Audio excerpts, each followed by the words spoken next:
Hello दोस्तों, नमस्कार। आज की वीडियो में रखें 50 क्वेश्चन। ठीक है, जो टीजीटी पीजीटी फिजिकल एजुकेशन की जो तैयारी करना चाह रहे हैं या फिर तैयारी कर चुके हैं, वो अपने आप को टेस्ट भी कर सकते हैं कि उनकी आने वाली परीक्षा के लिए कितनी तैयारी है, या जो तैयारी अभी कर रहे हैं, क्योंकि परीक्षा में अभी समय है 2 महीने का करीब। हो सकता है नवंबर में या दिसंबर में या अक्टूबर में, इसी महीने में करीब परीक्षा होगी। तो आप अभी भी समय है, तैयारी कर सकते हैं, मेरी वीडियो को देख सकते हैं। मेरे चैनल से जुड़े रहने के लिए आप मेरे चैनल को सब्सक्राइब कर लें, बेल आइकन की घंटी दबा दें, ताकि आने वाली वीडियो, पिछली सारी वीडियो आपको मिलती रहे। ठीक है, आइए पहला क्वेश्चन शुरू करते हैं। पहला क्वेश्चन जो है वो है, अगर हॉकी खिलाड़ी दुर्व्यवहार करता हुआ पाया जाता है तो उसको कितने समय के लिए निलंबित किया जाएगा। अगर कोई हॉकी का खिलाड़ी है और वो दुर्व्यवहार कर रहा है खिलाड़ियों के साथ में, तो कितने समय के लिए उसे निलंबित किया जाता है। 5 मिनट, 2 मिनट, 10 मिनट या पूरे मैच के लिए। तो हॉकी का खिलाड़ी अगर दुर्व्यवहार करता हुआ पाया जाता है तो उसे पूरे मैच के लिए निलंबित कर दिया जाता है। ठीक है, अगला क्वेश्चन देखिए। अगला है आपका, निम्नलिखित में से कौन सी तकनीक क्राउच स्टार्ट की नहीं है। क्राउच स्टार्ट की तकनीक नहीं है एथलेटिक्स में। तो bunch and bullet start, medium start, elongated start या रिवर्स स्टार्ट। तो दो का जो आंसर होगा वो होगा डी, रिवर्स स्टार्ट इसका नहीं है। ठीक है, बंच और बुलेट स्टार्ट का, मीडियम स्टार्ट और एल्गोनेटेड स्टार्ट, ये सब ब्रंच क्राउच स्टार्ट का है। ठीक है, क्राउच स्टार्ट या फास्ट स्टार्ट। ठीक है,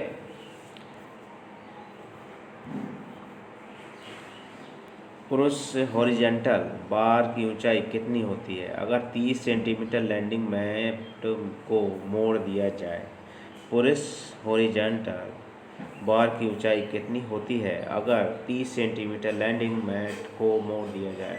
378 सेंटीमीटर होती है, 278 सेंटीमीटर, 178 या 240 सेंटीमीटर। तो तीसरे का आंसर जो होगा वो होगा बी, 278 सेंटीमीटर होती है। ठीक है, हाई जंपर एथलीट निम्नलिखित में से किस तकनीक का उपयोग नहीं करता है। हाई जंपर निम्नलिखित में से किस तकनीक का उपयोग नहीं करता है। स्टेडर रोल का, फॉरवर्डी फ्लॉप स्टाइल का, ग्लाइडिंग स्टाइल का या सीजर्स स्टाइल का। तो चौथे का जो आंसर होगा वो होगा सी, ग्लाइडिंग स्टाइल का वो उपयोग नहीं करता है। स्ट्रेडल रोल का और फॉरवर्डी फ्लॉप स्टाइल और सीजर्स स्टाइल, ये तीनों का उपयोग करता है। अगला क्वेश्चन देखिए। अगला है, रिदमिक तालबद्ध जिम्नास्टिक में रिबन की लंबाई कम से कम कितनी होनी चाहिए सीनियर वर्ग के लिए। ठीक है, काहे कि पूछिए रिबन की लंबाई कम से कम कितनी होनी चाहिए सीनियर वर्ग के लिए। 4 मीटर होनी चाहिए, 5 मीटर, 6 मीटर या 10 मीटर। कौन सा विकल्प सही होगा इसमें। तो इसमें विकल्प होगा आपका सी, 6 मीटर होनी चाहिए। अगला क्वेश्चन देखिए। अगला है, आने वाले 2020 टोक्यो ओलंपिक के लिए जिम्नास्टिक स्पर्धा में जिम्नास्टों के लिए न्यूनतम उम्र सीमा क्या होगी। इस तारीख से पहले जिम्नास्ट का जन्म होना चाहिए। ठीक है, आने वाली की बात हो रही, लेकिन ये हो चुका है। ठीक, जिम्नास्ट आने वाले जो टोक्यो ओलंपिक है 2020, वो 2021 में हो चुका है। ठीक है, ये पुराना क्वेश्चन है टाइप किया हुआ। तो इसमें जो है न्यूनतम उम्र सीमा क्या होगी ये पूछी जा रही है। तो छठे का जो होगा वो सी होगी, 31 नवंबर 2004। ठीक है, जिस तारीख से पहले जिम्नास्ट का जन्म होना चाहिए। किस तारीख से, मतलब इस तारीख से पहले जो है उस जिम्नास्ट का जन्म होना चाहिए। 31 नवंबर 2004 से पहले का जन्म होना चाहिए, बात करनी। ठीक है, टोक्यो ओलंपिक के लिए। अब पोल वाल्ट में क्रॉस बार का वजन कितना होता है। पोल वाल्ट में क्रॉस बार का वजन कितना होता है। 2.25 किलोग्राम, 2 किलोग्राम, 3 किलोग्राम या 2.5 किलोग्राम। पोल वाल्ट में क्रॉस बार का वजन कितना होता है। तो सातवें का होगा ए, 2.25 किलोग्राम होता है पोल वाल्ट में। अगला देखिए। अगला क्वेश्चन 8वां, स्टॉप बोर्ड का संबंध किस से है। किस खेल से होता है? स्टॉप बोर्ड का संबंध किस खेल से है? तार गोला फेंक से, गोला फेंक से, या डिस्कस थ्रो से, या भाला फेंक से? तो स्टॉप बोर्ड का जो संबंध होता है वो होता है आपका किससे? गोला फेंक या शॉर्ट पुट से। मतलब गोले का इस तरह से देखो ग्राउंड होता है बना हुआ, ये आपकी यहाँ से सेक्टर, यहाँ कोण बना हुआ होता है, और यहीं पर जो है ये इस तरह से स्टॉप बोर्ड बना हुआ होता है लकड़ी का, सफ़ेद कलर का। ठीक है, ये आपका गोला फेंक में होता है। ठीक,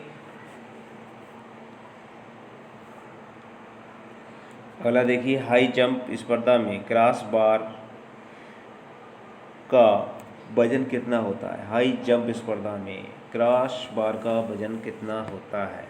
2.25 किलोग्राम, 3 किलोग्राम, 2 किलोग्राम, या 4 किलोग्राम? तो नंबर का जो आंसर होगा वो होगा सी, 2 किलोग्राम होता है। ठीक है, हाई जंप के लिए जो क्रॉस बार होती है, मान लीजिए ये दौड़ रहा है, वो रनवे हो गया, और यहाँ पर क्रॉस बार जो लगी हुई होगी उस क्रॉस बार की पूछी जा रही है, क्रॉस बार का वजन जो है कितना होता है। अगर इसकी चौड़ाई पूछी जाएगी तो कितनी होती है? 4.02 मीटर होती है। ठीक है, अगला देखिए, अगला है डाइविंग के दौरान कितना झंडा तापमान सेट किया जाता? ठंडा तापमान, डाइविंग के दौरान कितना ठंडा तापमान सेट किया जाता है? 24 डिग्री सेल्सियस, 25 डिग्री, 26 या 28? तो 10वें का आंसर होगा सी, 26 डिग्री सेल्सियस। अगला देखिए, 11वां क्वेश्चन है, ओलंपिक स्तर के तरणताल स्विमिंग पूल की गहराई कम से कम कितनी होनी चाहिए? स्विमिंग पूल की गहराई पूछी जा रही, कितनी होनी चाहिए? 1.80 मीटर, 2.80 मीटर, 2 मीटर, या 3 मीटर? तो तरणताल की बात हो रही है, कितनी गहराई होनी चाहिए स्विमिंग पूल की? तो स्विमिंग पूल की जो गहराई है वो होनी चाहिए 2 मीटर, 2 मीटर गहरा होना चाहिए। सभी खेलने के मैदान, कोर्ट, इंडोर खेल परिसर में सदैव किस दिशा में होने चाहिए? मैदान और कोर्ट इंडोर खेल के कौन से दिशा में होने चाहिए? उत्तर और पश्चिम दिशा में, पूर्व पश्चिम दिशा में, उत्तर दक्षिण दिशा में, या किसी भी दिशा में नहीं? तो 12वें का होगा डी, किसी भी दिशा में हो सकते हैं अगर इंडोर है। फुटबॉल के खेल में जब बॉल खेल से बाहर हो जाती है तब मुख्य रूप से किसकी जिम्मेदारी होती है कि फ्लैग से संकेत देने की? फ्लैग से संकेत कौन देता है अगर बॉल किससे हो रही है, किससे बाहर हो रही है? बॉल हो रही है ग्राउंड से बाहर चली जा रही है। तो 13वें का जो आंसर होगा वो होगा बी, सहायक रेफरी। सहायक रेफरी उसको झंडे से संकेत देगा। फुटबॉल के खेलने में यदि बॉल गोल पोस्ट के फ्रेम में टकराती है या फिर रेफरी से टकराती है और गोल के अंदर ही रहती है और लाइन को छू जाती है तो क्या होगा? फाउल होगा, खेल के बाहर होगा, खेल में बरकरार रहेगा, या एक दुर्व्यवहार होगा? तो 14वें का जो आंसर होगा कौन सा होगा? 14वें का आंसर होगा सी, खेल में बरकरार रहेगा, खेल में बरकरार रहेगा वह। अगर फुटबॉल के खेल में बॉल अनजाने में खिलाड़ी के हाथ से छू जाती है तो रेफरी का निर्णय क्या होगा? फाउल होगा, फाउल नहीं होगा, दुर्व्यवहार होगा, अपमान होगा? तो 15 का आपका होगा बी, क्या होगा? फाउल नहीं होगा वह। मैराथन रेस की दूरी कितनी होती है? मैराथन रेस की दूरी कितनी होती है? मैराथन रेस की दूरी कितनी होती है? 40.194 किलोमीटर, 42.195 किलोमीटर, या 41.192 किलोमीटर, या 42 किलोमीटर? मैराथन दौड़ की दूरी कितनी होती है? कितनी होगी? 42.195। कितनी होगी? 42.195 किलोमीटर होती है मैराथन दौड़ की दूरी। अगला देखिए, वॉलीबॉल खेल में एक टीम में कुल कितने स्थानापन्न खिलाड़ी होते हैं? वॉलीबॉल में कितने स्थानापन्न खिलाड़ी होते हैं? 3, 4, 5 या 6? तो 17 का जो आंसर होगा वो होगा डी, 6 खिलाड़ी स्थानापन्न होते हैं। ठीक है, 6 खिलाड़ी खेलते हैं और 6 स्थानापन्न होते बाहर होते हैं। अगला देखिए, जूडो खेल में शुरुआत करने के लिए रेफरी किस आदेश कोड का प्रयोग करता है? जूडो खेल के में शुरुआत करने के लिए रेफरी किस आदेश कोड का प्रयोग करता है? कोका का, हाजमे का, इप्पोन का या बाजारी का? जूडो खेल की शुरुआत करने के लिए जूडो खेल की शुरुआत करेगा हाजमे से, और इप्पोन उसका एक अंग होता है, बाजारी आधा अंग होता है। ठीक है।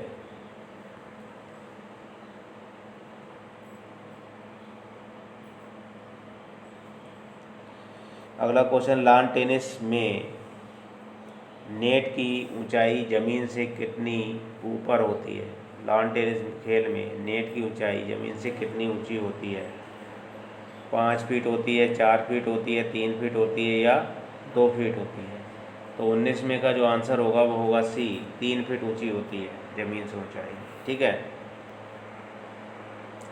अगला क्वेश्चन देखें, क्रिकेट के खेल में की शब्दावली ट्रीमर का क्या अर्थ होता है?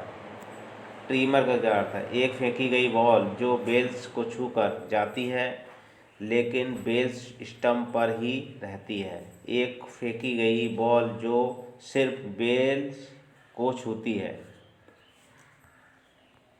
अगर इसका जो आंसर क्या होगा 20वें का, तो 20वें का आंसर होगा क्या है? एक फेंकी गई बॉल जो सिर्फ बेल्स को छूती है। ठीक है, उसको क्या है? ट्रीमर कहते हैं।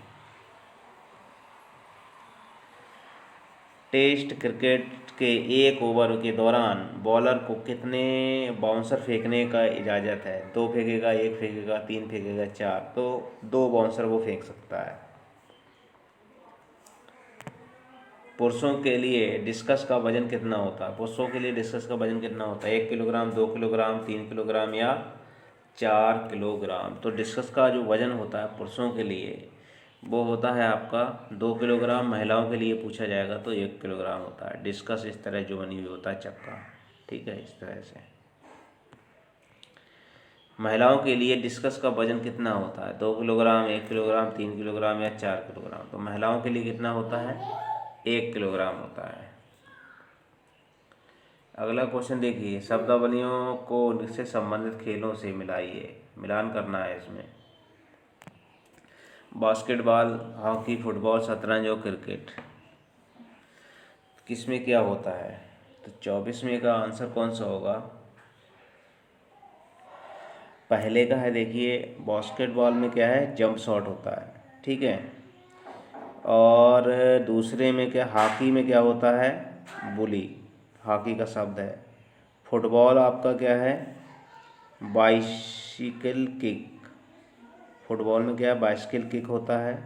शतरंज में चेकमेट होता है। शतरंज में क्या होता है? चेकमेट। और क्रिकेट में क्या होता है? गुगली। गुगली क्रिकेट से संबंधित है। तो इसका जो विकल्प होगा वो पहला सही होगा। ठीक है। अगर ये डिस्कस फॉरवर्डी किसके नाम पर हाई जंप इवेंट की एक तकनीक फॉरवर्डी स्लोप का नाम रखा गया, किस खेल से संबंधित है? डिस्कस, डिस्क फॉरवर्डी। डिस्क फॉरवर्डी किसके नाम पर हाई जंप इवेंट्स की एक तकनीक फॉस्वरी फ्लॉप का नाम रखा गया, किस देश से संबंधित है? किससे है फॉरवरी का संबंध? यूनान से, जर्मनी से, फ्रांस से, अमेरिका से? तो 25 का जो आंसर होगा वो होगा आपका डी, अमेरिका। ठीक है, फॉरवरी जो स्टाइल है वो अमेरिका से संबंधित है। पुरुषों की 2 दिन चलने वाली स्पर्धा डेकाथलॉन में निम्नलिखित इवेंटों में से कौन सा इवेंट पहले दिन शामिल होता है? पहले दिन कौन सा होगा शामिल? तो डिस्कस थ्रो दिया है, पोल वॉल्ट दिया है, शॉट पुट गोला फेंक दिया है, 1500 मीटर दौड़ दी है। ठीक है। तो इसमें पहले दिन जो होगा वो कौन सा होगा? 26 का पहले दिन जो होता है वो शॉर्ट पुट होता है। क्या? गोला फेंक। गोला फेंक आपका पहले दिन होगा 1500 मीटर। लास्ट आपकी इवेंट्स होती है दूसरे दिन की। पोल वाल्ट भी दूसरे दिन होता है और आपका डिस्कस थ्रो भी दूसरे दिन होता है। लेकिन ये शॉर्ट पुट या गोला फेंक जो है जो पहले दिन की इवेंट्स हैं डेकाथलॉन। 3 सेकंड रूल किस खेल से संबंधित? बास्केटबॉल, वॉलीबॉल, हॉकी या खो खो? तो 3 सेकंड नियम जो है वो बास्केटबॉल से संबंधित है। बास्केटबॉल खेल के बोर्ड की ऊंचाई ज़मीन से कितनी ऊपर होती है? ज़मीन से ऊपर कितनी होगी बोर्ड की? 3.5 मीटर, 2.90 मीटर, 3.9 मीटर या 2.05 मीटर। 28वें का जो आंसर होगा वो होगा बी, 2.90। ठीक है, 2.90 मीटर ऊंचाई होती है आपकी किसकी? ज़मीन से बोर्ड की। जो बोर्ड यहाँ पर बना हुआ होता है इस तरह से, और इसी में क्या है, इस तरह से यहाँ पर ये लगा हुआ होता है। ठीक, इसकी बात हो रही है जिसमें हम लोग क्या है बॉल को डालते हैं, गोल करते हैं। ठीक है, इस बोर्ड की जो ज़मीन से ऊंचाई होगी इसकी बात हो रही है। तो ये क्या है 2.90 या 2.75 दिया हो तो ये भी आपका सही होगा। अगला देखिए, अगला है बास्केटबॉल खेल में रिंग की ऊंचाई ज़मीन से कितनी ऊपर होती है? 3 मीटर होती है, तो 2.90 होती है, या 3.90 या 2.5, ये तो वही है।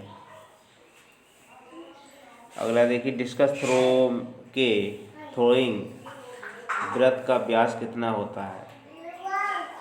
डिस्कस थ्रो के थ्रोइंग वृत्त का व्यास कितना होता है? 2.175 या 2.50 मीटर, 3.5 मीटर या 3.175 मीटर? पता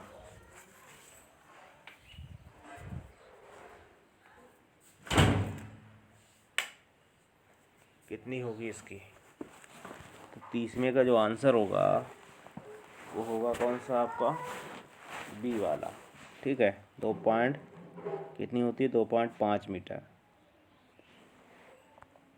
अगला देखिए, शॉर्ट पुट के थ्रोइंग वृत्त का व्यास कितना होता है? 2.5 मीटर होता है, 1.275 मीटर होता है, 3.5 मीटर होता है, या 3.135 मीटर होता है?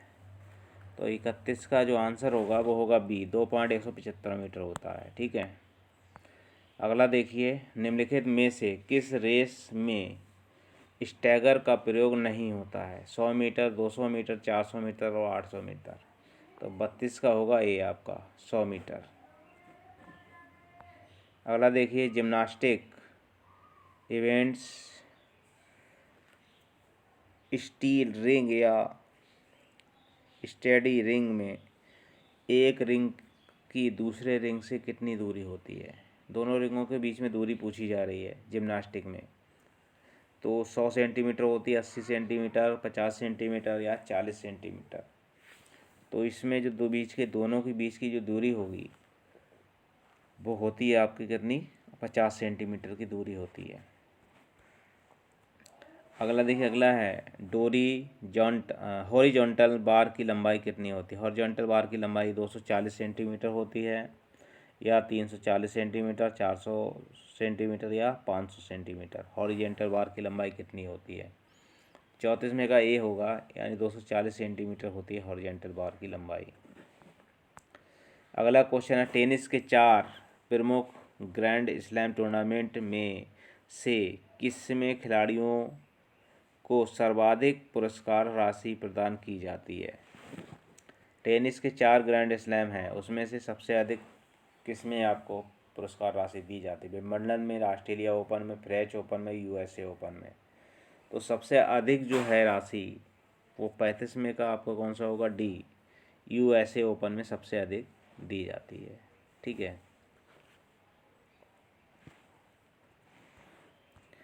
सबसे प्राचीन ग्रैंड स्लैम टेनिस प्रतियोगिता है, सबसे प्राचीन टेनिस ग्रैंड स्लैम प्रतियोगिता कौन सी है? विंबलडन है, ऑस्ट्रेलियन ओपन है, फ्रेंच ओपन है, यूएसए ओपन है? तो इसमें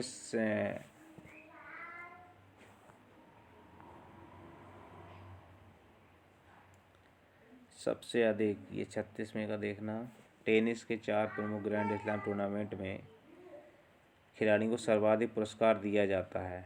तो सर्वाधिक जो पुरस्कार दिया जाएगा वो दिया जाता है, हाँ इसी में दिया जाएगा। उसके बाद आपका 36वां है, सबसे प्राचीन ग्रैंड स्लैम टेनिस प्रतियोगिता कौन सी है? इसमें Wimbledon, Australia open, French open या यूएसए ओपन। तो 36 का आपको कौन सा होगा? विंबलडन। सबसे प्राचीन ग्रैंड स्लैम जो प्रतियोगिता है वो आपकी विंबलडन है। अगला है द्वितीय सबसे प्राचीन ग्रैंड स्लैम टेनिस टूर्नामेंट कौन सा है? द्वितीय तो विंबलडन है या ऑस्ट्रेलिया ओपन है, फ्रेंच ओपन है या यूएसए ओपन है। तो 37 में का आपका डी होगा, क्या है? USA open. पहला विंबलडन, दूसरे नंबर पर है यूएसए ओपन। अगला क्वेश्चन देखिए, पोल वाल्ट के चरण निम्नलिखित क्रम में दिए गए हैं, जिनको क्रमानुसार सही तरीके से व्यवस्थित कीजिए। पोल वाल्ट के लिए, ठीक है, क्या होगा? पहले ग्रिप होगा, अप्रोच रन होगा, प्लांट होगा, कैरी होगा, टेक ऑफ होगा, द क्यू क्लियरेंस होगा या लैंडिंग होता है। क्या होगा सबसे पहले? तो सबसे पहले होगा जो वो होता है क्या? सबसे पहला जो इसमें होगा वो क्या होता है? ग्रिप होता है। पहला आपका क्या होगा? पहला आपका ग्रिप होगा, फिर आपका क्या है? एग्रोच रन होगा, फिर प्लांट होगा, फिर कैरी होगा, फिर आपका क्या होगा? टेक ऑफ होगा, फिर द क्लियरेंस होगा, फिर लैंडिंग होगा। ठीक है, ये जो पहला विकल्प है वो आपका सही होगा। अब देखिए, निम्नलिखित में से किस तकनीक का प्रयोग गोला फेंक शॉटपुट में होता है? कौन सी तकनीक का प्रयोग गोला फेंक में होता है? तो ग्लाइडिंग स्टाइल का होता है, पैरियो ग्राउंड स्टाइल का होता है, डिस्को पुट स्टाइल का होता है, उपरोक्त सभी का होता है। 39 का डी, ये तीनों जो स्टाइलें हैं वो आपकी गोला फेंक की हैं। डी सही है इसमें। टेनिस खेल में अंकों का निर्धारण कैसे किया जाता है? तो इसमें देखिए, शब्द ये भी पूछ लिया जाता है, लब किस शब्द से किससे संबंधित है? लब जो शब्द है वो किस खेल से संबंधित है? तो लब जो है टेनिस से संबंधित है। अब इसमें देखिए, जो निर्धारण किया जाता है अंकों कैसे, 1 2 3 में या 15 30 45 में, 15 30 40 में, किस में किया जाएगा? तो 40 में का जो होगा सी, 15 30 और 40, इस तरह से आपका निर्धारण किया जाता है। स्कूल के लड़कों के लिए फुटबॉल की राष्ट्रीय ट्रॉफी के लिए नाम से जाना जाता है। स्कूल के लड़कों के लिए फुटबॉल की राष्ट्रीय ट्रॉफी के किस नाम से जाना जाता है? सुब्रतो कप से, डूरंड कप से, संतोष ट्रॉफी से या फेडरेशन कप से? तो 41 का आंसर जो कौन सा होगा? 41 का जो आंसर होगा वो होगा ए। 41 का कौन सा होगा? 41 का होता है सुब्रतो कप। अगला क्वेश्चन देखिए, अगला है आपका, मैराथन दौड़ में प्रत्येक रिफ्रेशमेंट स्टेशन कितनी दूरी पर होता है? मैराथन में प्रत्येक रिफ्रेशमेंट स्टेशन 5 किलोमीटर पर होता है, 3 से 4 किलोमीटर पे, या 2 से 3 किलोमीटर, या 10 से 20 किलोमीटर पे। तो रिफ्रेशमेंट स्टेशन जो होता है वो आपका 5 किलोमीटर की दूरी पर होता है। 42 का पहला सही होगा। अगला क्वेश्चन है, कितने अधिकारी कबड्डी के मैच में को करवाते हैं? कितने अधिकारी होते हैं जो कबड्डी करवाते हैं? 8 7 6 या 4? कबड्डी मैच, ठीक है, कितने अधिकारी कराएंगे? तो इसमें क्या है, इसमें देखिए, एक तो 2 रेफरी होते हैं इसमें, और इसके अलावा 2 लाइन कीपर हो गए, ठीक, एक आपका स्कोरर हो गया, एक आपका टाइम कीपर हो गया, ठीक है, 2 2 4 5 1 6। 43 का कौन सा होगा आपका?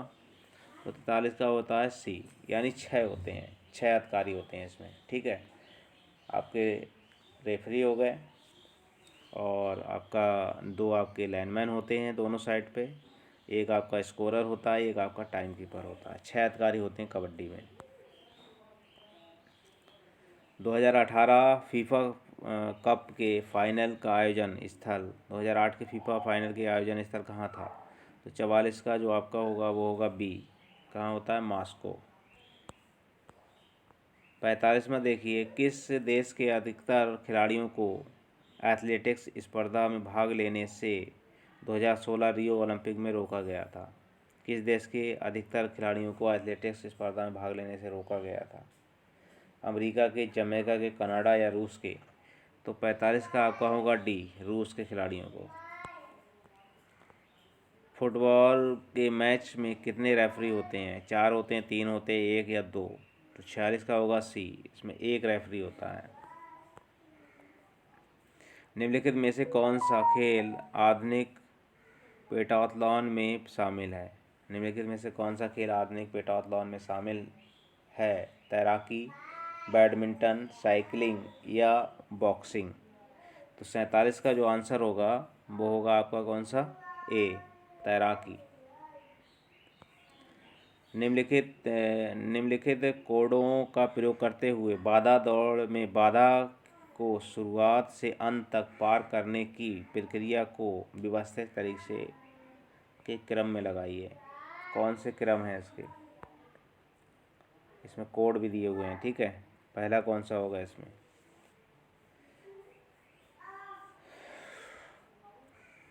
कौन सा है ये? बाधा दौड़ का, ठीक है, बाधा दौड़ के लिए है। बाधा दौड़ में क्रम से लगाना है, कौन सा पहले होगा?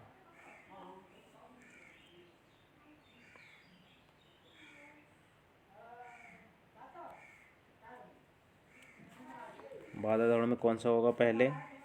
तो देखिए पहला जो है अग्रणी पैर का कार्य, ये सही है बाधा दौड़ में। अवतरण या लैंडिंग, ये भी सही है। दूसरे पैर का कार्य, ये भी सही है। गर्दन और भुजाएं, ये भी सही है। ताल, ये ताल या रिद्रम, ये भी सही है। तो 1 2 3 4 5 ये क्रम से दिए हुए हैं, तो पहला विकल्प आपका सही होगा। निम्नलिखित तरीकों में से किस तकनीक का प्रयोग लंबी कूद में नहीं किया जाता? कौन सी तकनीक का प्रयोग लंबी कूद में नहीं किया जाता? सेल स्टाइल का, फॉरवर्डी फ्लॉप स्टाइल का, हिच किच स्टाइल का या हैंग स्टाइल का? तो 49 का जो आपका होगा वो होगा आपका कौन सा? ए, डी, बी। 49 का होगा आपका बी, फॉरवर्डी फ्लॉप स्टाइल का आपका लंबी कूद में ये नहीं प्रयोग होता है। अगला क्वेश्चन देखिए, निम्नलिखित कोड का प्रयोग करते हुए ट्रिपल जंप की घटनाओं को सही क्रमानुसार व्यवस्थित कीजिए और नियमित क्रम में दी हुई हैं। कौन सी इसमें पहला कौन सा होगा नियम से? तो 50 में का है, तो इसमें क्या होगा? पहले आपका अप्रोच होगा, फिर आपका स्टॉप होगा, फिर आपका होप होगा, फिर आपका लैंडिंग होगा। ये क्रम से दिए हुए हैं, तो इसका सी होगा, ठीक है। और तिरकूद जो है, इसमें अगर स्टॉप टेकअप बोर्ड पूछ लिया जाता है तो पुरुषों के लिए 13 मीटर पर होता है, महिलाओं के लिए 11 मीटर पर होता है टेकअप बोर्ड तिरकूद में, ठीक है। तो ये 50 क्वेश्चन जो थे वो मैंने करा दिए हैं। मेरी वीडियो अच्छी लगी तो लाइक करें, दोस्तों को ज़्यादा से ज़्यादा शेयर करें। मेरे चैनल को सब्सक्राइब ना किया हो तो सब्सक्राइब कर लें और बेल आइकन की घंटी दबा दें ताकि आप हमारे चैनल से जुड़े रहें और आने वाली वीडियो और पिछली सारी वीडियो आपको मिलती रहें। धन्यवाद।